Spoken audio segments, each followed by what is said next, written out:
Hi guys, the Legend System. Today I'm going to show you how you can practicing with clipper at home, and also you can practice before you're going to start your cutting hair. So we use like a guards, let me say the grade number 5, number 4, number 3.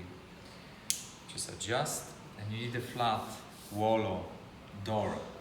So first of all, you're going to stick with it. You're going to imagine you have a roller, you're just rolling, painting the wall.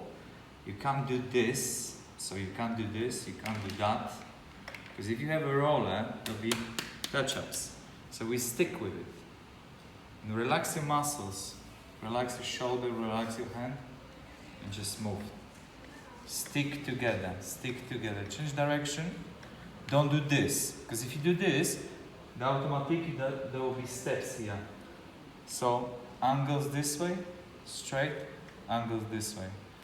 This way, and this way. You can divide it that direction.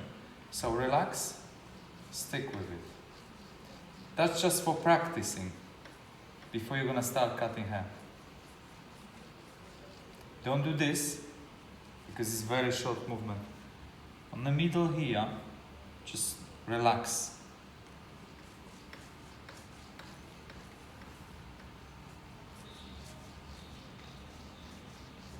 In the beginning, you can start very slowly, and you can speed up a little bit afterwards. Subscribe us on our YouTube channel. Enjoy!